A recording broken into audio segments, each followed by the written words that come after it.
Ahoy, sailor.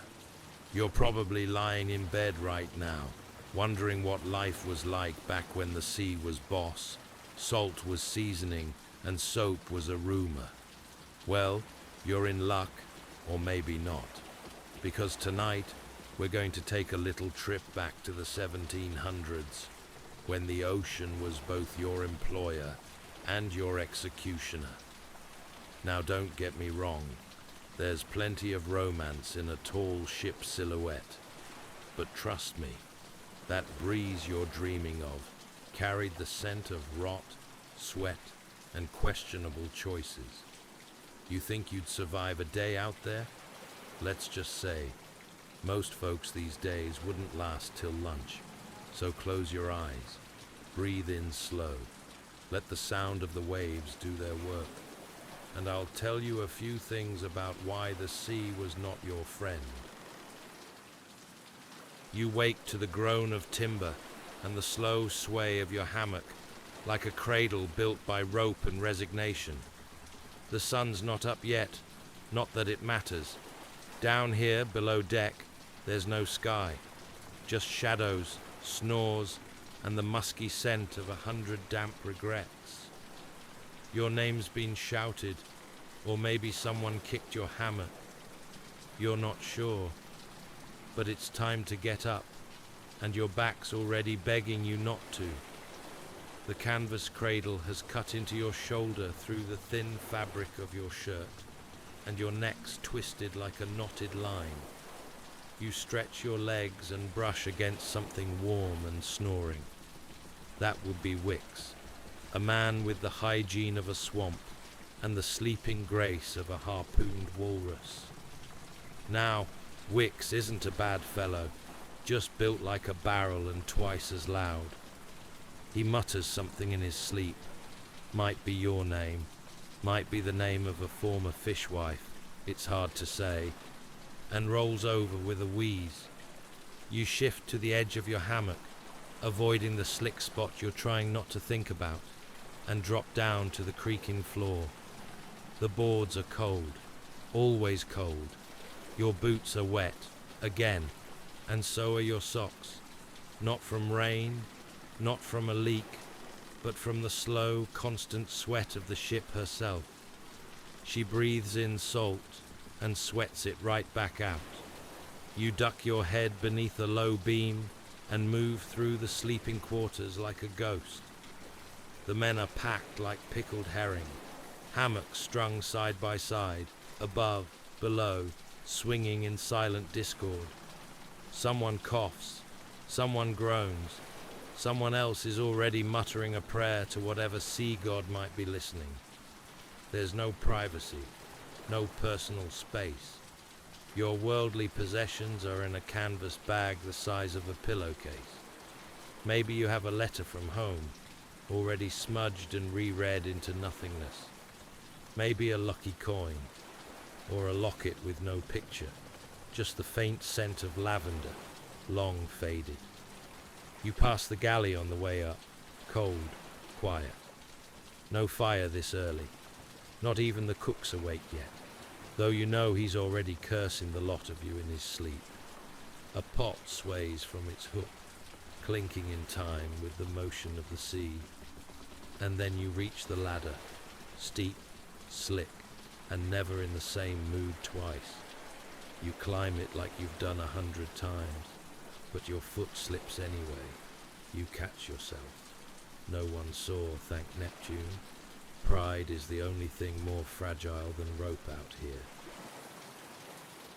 The sun's barely crested the horizon, but already the ship is alive, groaning, stretching, settling into motion like a beast that never truly sleeps. You rub your eyes with the back of your sleeve and report for muster, heart still half asleep. Around you, the rest of the crew trickles onto deck in silence, some buttoning shirts with cold, stiffened fingers, others already lashing down barrels or inspecting lines. There's no announcement, no morning trumpet. The rhythm of the day is set by the creak of rope and the thud of boots on damp planks. A bell rings. It echoes out like a commandment. One ring for the change of watch. You feel it in your bones now, how time is kept not by clocks, but by tasks. Today, you're on swabbing detail. Lucky you. You're handed a stiff-bristled mop that's more salt than wood, and a bucket filled with grey water and resignation. You kneel beside the scuppers and begin the day's first labour, wiping the sins of the night from the ship's skin. Aft, the helmsman leans into the wheel like a man who married it. He speaks softly to the wind, adjusting course by feel rather than compass. The navigator, perched like a bird of prey by the stern lantern, scribbles calculations that you'll never understand. And below deck, the cook's finally awake. His curses rise up through the boards like incense. Each man has a place. Powder monkeys, no more than boys, dart between cannon stations, their small hands trained to move quickly and quietly. Sailmakers mend tears in canvas with practiced fingers. The bosun inspects the rigging like a priest inspecting altar cloth, muttering about the lash to anyone working too slow. No one stops. There are no breaks, no breakfasts in bed. Work is the beginning, middle and end of the sailor's day. You do your part, or you become the part someone else has to clean up. Somewhere above, a gull cries out. You pause to glance skyward, just for a second. The clouds have broken open to let the light through, pale and indifferent. You smile faintly, spit into the bucket, and get back to work. Because out here, there's no escape from duty, only brief moments where the sea lets you catch your breath. If you're expecting bacon and eggs, sailor, you've clearly boarded the wrong vessel. Breakfast aboard a ship like this isn't so much a meal as it is an exercise in creative disappointment. By the time it's served, usually after you've worked up a fine sweat scrubbing someone else's boot tracks off the deck, your stomach's howling like the wind through torn sails. And then it arrives. First, the grog. Warm, thin, and about as refreshing as brine stirred with an old bootlace. It's a watered-down ration of rum that smells faintly of wood rot and hopelessness. Still, it's better than drinking straight from the barrel. That water's been sitting for months and has more life in it than half the crew. Then comes the hardtack, ship's biscuit. Call it what you will. It's a brick, a flour and salt tablet so dense it could stop a musket ball. It's not eaten so much as endured. You don't bite it, you soften it, with grog, with stew, with tears, if necessary, and then gnaw it into submission. If you're lucky, you'll find a weevil or two in your biscuit. Protein, they say, and they're not joking. The older sailors don't even blink. They just flick 'em off and keep chewing. Some even leave them in, claiming they improve the flavor. I once knew a man who gave them names. Next comes the salt beef. And when I say salt, I mean it. This meat's been soaking in brine so long it's more mineral than muscle. Slice off a chunk and it squeaks between your teeth. Tougher than leather and just about as flavorful. But it fills the belly, and that's what counts. Once in a blue moon, the cook surprises you. A bit of dried fruit, perhaps. A heel of cheese that hasn't turned green yet. On one miraculous occasion, I remember receiving a single boiled egg. The man next to me cried, and always, there's stew. The cook calls it burgoo, which is just a fancy word for whatever didn't crawl away last night. Beans, peas, old biscuits, mystery meat. It changes every day, and yet somehow tastes exactly the same. You eat it all with a tin spoon and your fingers. You don't talk much. Breakfast is quiet, reverent almost. Every man knows what waits ahead. The work, the sea, the endless cycle. So you sit with your bowl, steam rising in the pale morning light, and you eat like a man who knows it could be worse.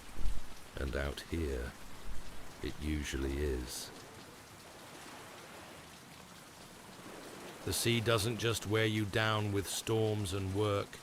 It eats away at you slowly, with time, with hunger, and with illness. Out here, disease is as common as blisters. You don't ask if someone's sick, just who and how bad. The ship is a floating petri dish, rocking gently on a sea of shared sweat, bad air, and worse water. Scurvy's the star of the show. A vitamin deficiency, they say now. Back then, we just called it the rot. First, your gums swell like overripe fruit. Then your teeth loosen. Your legs ache. Your skin bruises. Your breath goes foul. Eventually, you can't stand. And then you don't get up at all. I've seen strong men cry over an orange. I once traded a silver button for half a lime. The British Navy learned to carry citrus eventually, which is why they started calling us limeys. Not out of affection, mind you, just envy. But scurvy wasn't the only villain. There was dysentery, the bloody flux, as some called it, which turned strong sailors into hollow-eyed husks. Fever came in waves too. Yellow, typhoid, something nameless that took the cook and half the deckhands in '83. And always there were coughs, deep ones, the kind that rattled bones. The ship's surgeon was no doctor, just the steadiest hand with a saw and a strong stomach. His medicine chest held sawdust, rum, and maybe a rusty pair of forceps. If your leg went bad, it went off. If your head ached, you were told to pray. One man I knew, Jory from Portsmouth, swore a tobacco plug cured everything. Chewed it day and night, spat it into the sea, into his stew, into his bunkmate's boots. Died just before port, face peaceful, gums black as coal. Probably believed it worked till the end. You learn to ignore the small stuff.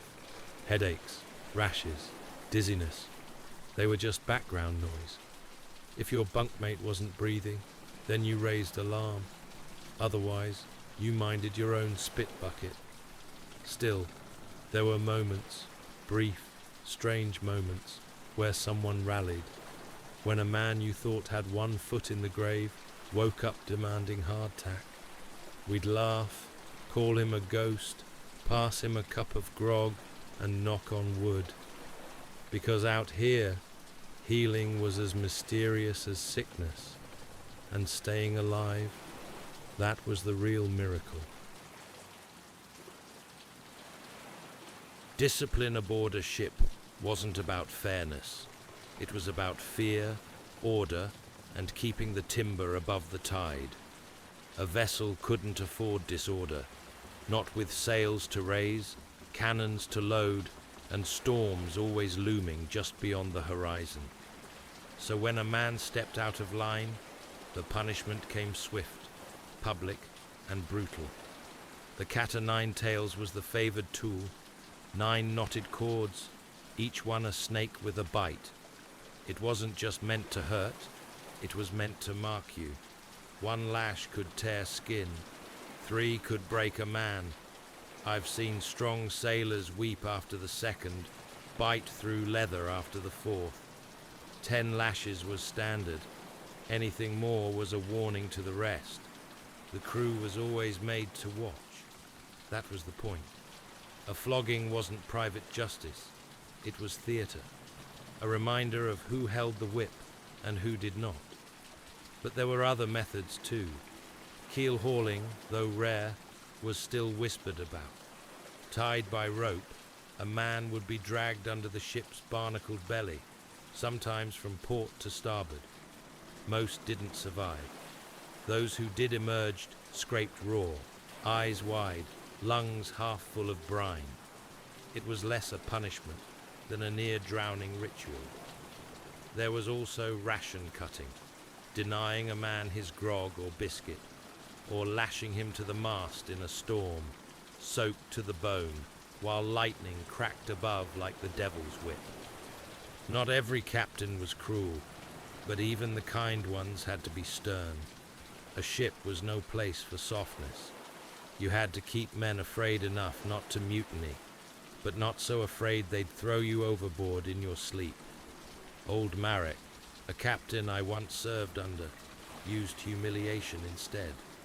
Made a thief wear a sign that said, "Gutless rat," and stand beside the cook for a week, stirring stew with a spoon tied to his wrist. Nobody ever stole again while Marek was in command. He believed shame lasted longer than bruises. Still, for all its harshness, shipboard justice had its own rhythm. It was harsh, but it was known. You could count on it, just like you could count on the tides. And for men with no land, no law, and no legacy but the waves, that kind of certainty, even cruel certainty, was something like comfort. The sea may be ruled by wind and tide, but it's haunted by belief. Every sailor who's ever set foot on a deck carries a pocketful of superstitions, not just for luck, but for survival. We clung to those stories like lifelines, because when the ocean takes your horizon and swallows your bearings, belief becomes your compass. Take whistling, for instance, harmless on land, but on a ship, deadly. Whistling was thought to summon the wind, but too much wind, and you'd have a gale on your hands. Many a man caught whistling above deck got slapped, cursed, or worse. I once knew a boatswain who swore a greenhorn's whistling brought the worst storm of his career, broke the mainmast clean in two. Then there were bananas. Never bring them aboard. No one knew exactly why, but they were blamed for everything. Spoiled cargo, sudden illness, even shipwrecks. We once had a whole crate sneak aboard in a Caribbean port. By sundown, we'd sprung a leak, and the steward had fallen overboard. The bananas were fed to the fish, and no one spoke of them again. Women, another sore spot. Sailors claimed they brought bad luck at sea, yet paradoxically called every ship she. No one could explain the contradiction, or dared to try. The sea was jealous, they said. A woman on board tempted fate. But a ship? A lady worthy of service, song, and the occasional desperate prayer. And then, the albatross. A great white bird, wings outstretched like sails. If you saw one flying above your mast, you held your tongue and thanked the deep. If you killed one, you were marked. The whole crew was. Bad luck would cling to your sails like barnacles. Superstitions weren't just about fear. They were about control, some illusion of it. Out there, under a sky that could turn on you in an instant, you needed something to hold on to. A charm, a habit, a ritual. Something older than the compass and more reliable than your bunkmate's promises. I had one. A coin, dented and coppery, with a hole punched through the center. Found it in a market in Lisbon, given to me by a toothless woman who said it belonged to a drowned man who never drowned. Wore it on a cord around my neck. Still have it, tucked in my sea chest. Haven't drowned yet. Make of that what you will. So laugh if you like, but when the sea goes quiet, dead calm, no wind, no waves, and the air feels like it's holding its breath, that's when the old stories come back strongest. And if you're wise, you whisper a blessing. You knock wood. You don't tempt her. Because the sea, sailor, she remembers. There's nothing quiet about a storm at sea. It doesn't announce itself with a whisper. It creeps in with a smirk, and then roars like a beast awakened. First, the wind shifts. Just a breath at first. A little wrong, a little sharp. The sails shudder, the ropes groan, the gulls vanish, and then it builds. You can feel it in your teeth, in the soles of your boots, the pressure changing, the air tightening like a drumskin. The clouds roll in low and grey like a lid closing on the world. And then the rain comes sideways. On deck, the storm doesn't just arrive, it takes over. It becomes the master, and every man scrambles to obey. Orders fly, barely heard over the wind's howl. Hands are on the ropes, fighting sails that buck and thrash like wild beasts. The wheel groans under strain. The sea churns, frothing and furious.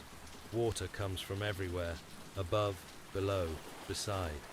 It slaps the deck in sheets, floods boots, fills ears. Visibility drops to arm's length. Lanterns are extinguished. Men disappear in the chaos, reappear clinging to barrels or ropes like flotsam. I remember one squall, sudden and mean. We lost a sail in seconds, ripped clean from the mast like paper. A deckhand, no older than 17, vanished over the rail, swallowed whole. We never saw him again. No time for prayers, just another name etched into the back of your skull. Lightning forks the sky, electric and blinding.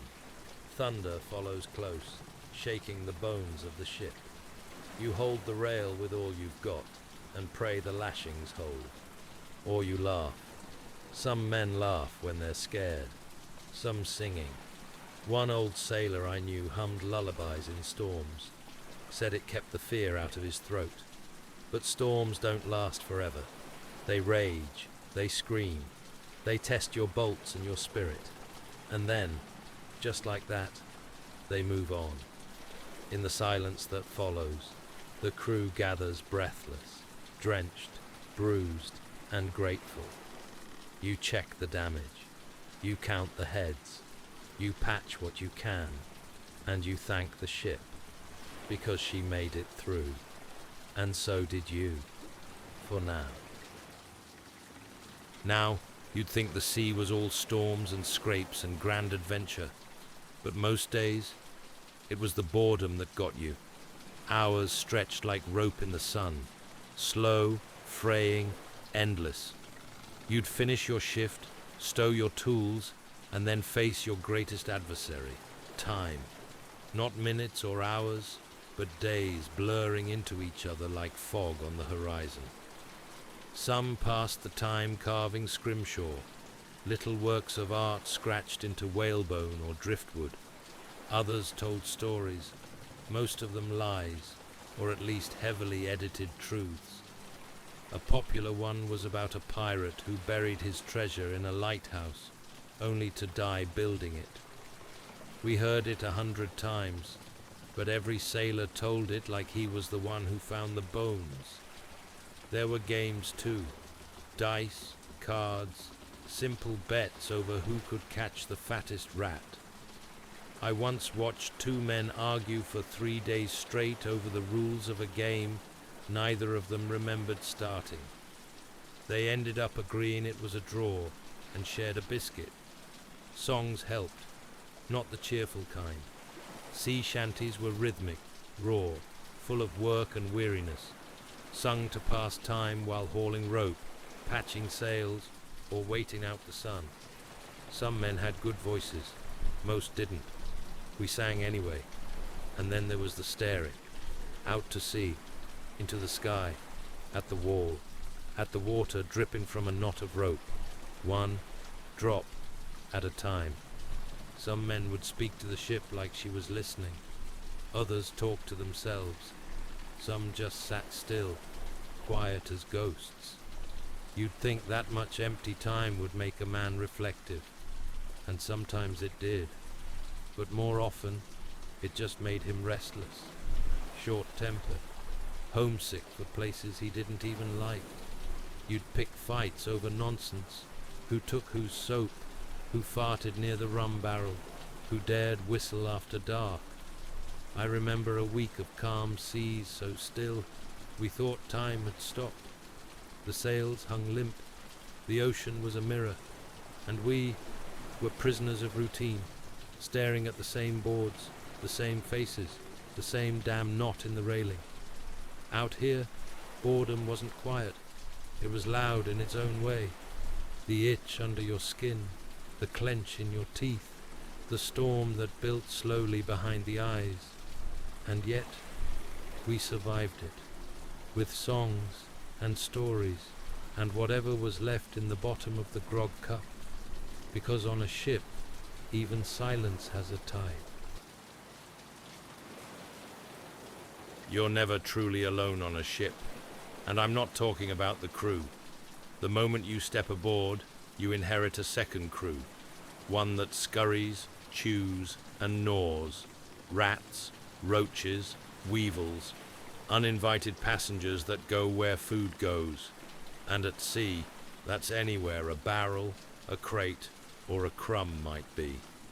The rats are bold, smarter than some men I've sailed with.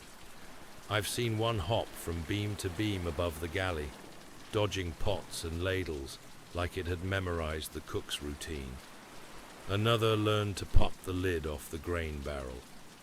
We named him Captain, not out of respect, but because he seemed to run things below deck.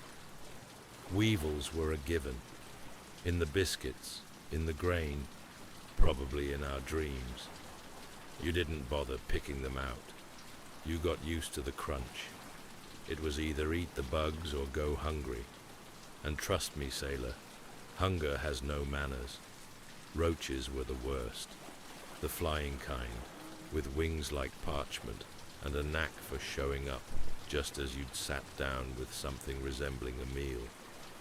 No matter how many you crushed, more would come. They didn't care about storms, darkness, or discipline. They were the real masters of the galley. Some ships tried to fight back. Cats were prized, not for their charm, but for their appetite. A good mouser could earn her place aboard quicker than any powder monkey. I served on a sloop once, where the cat outranked 3 crewmen, slept in the quartermaster's chair, and no one dared move her. But the pests weren't just annoying, they were dangerous. Rats chewed through ropes, sailcloth, even tow straps. I heard of a ship scuttled when rats gnawed through the fresh water casks. No one noticed until the hold stank of mildew and the crew was drinking grog thick enough to chew. They say the rats know when a ship is doomed, that when they start to flee, scampering up the lines or diving overboard, it's time to prey.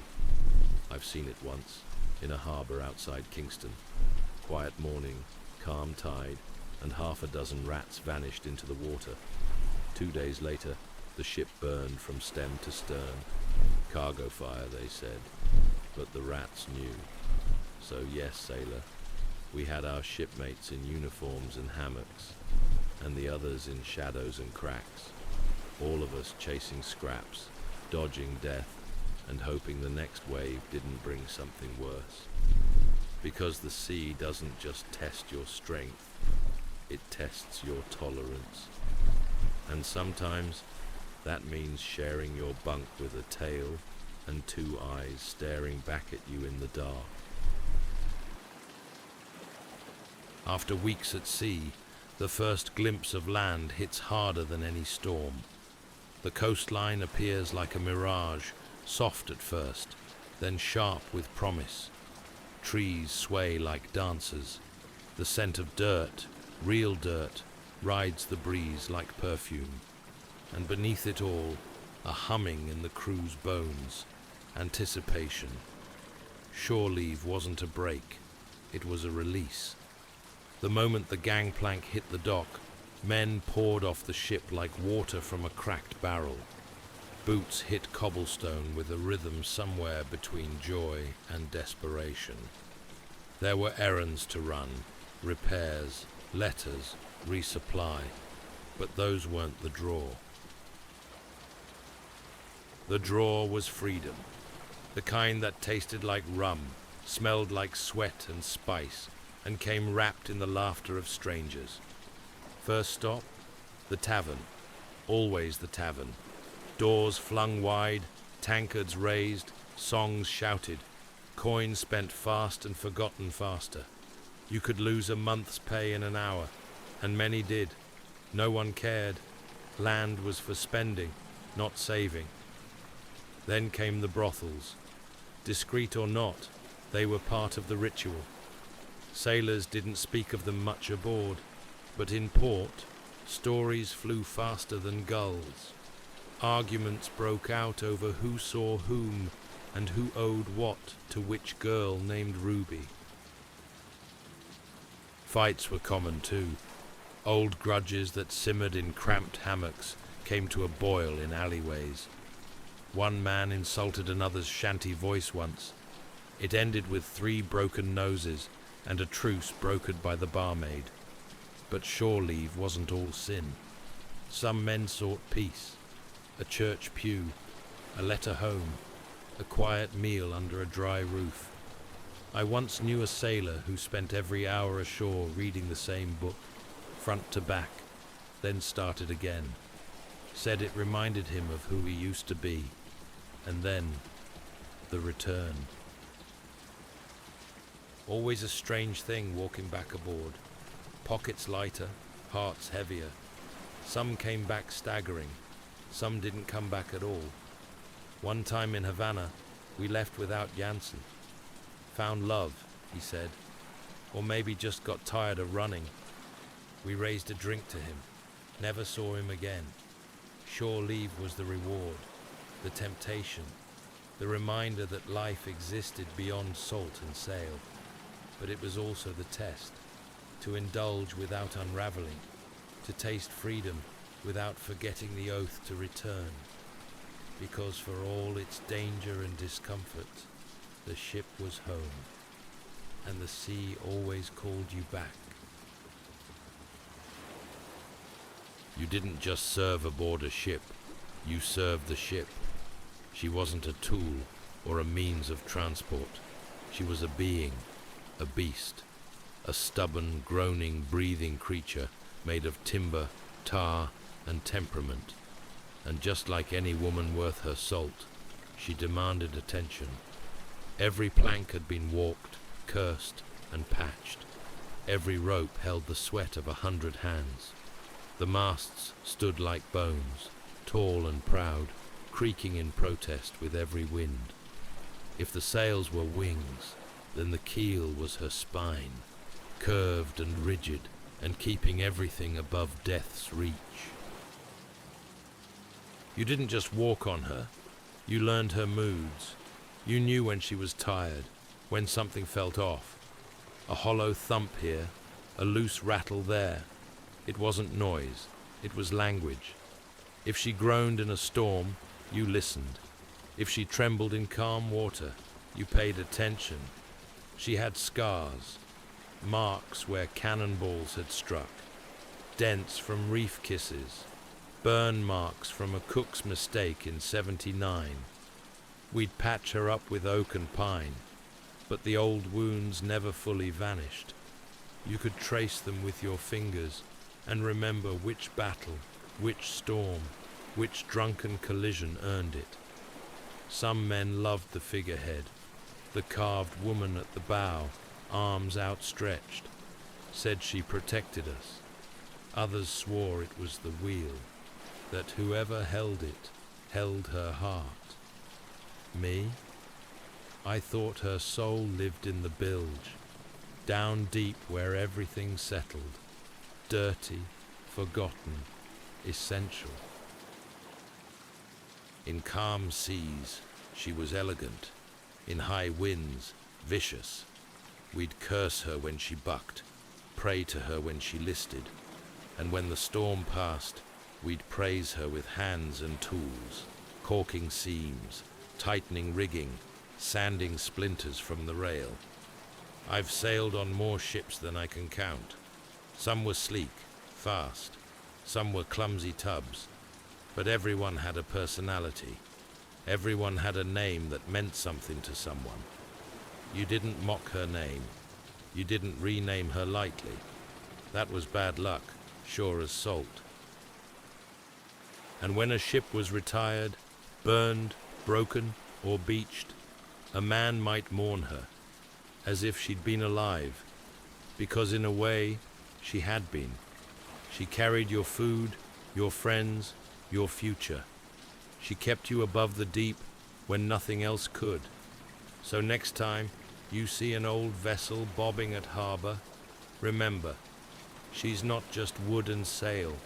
She's a story, a survivor. And if you listen close enough, she might still whisper her name. The night watch was the loneliest time on a ship, and often the most alive. With most of the crew asleep and the sea blanketed in stars, the mind wandered into stranger waters.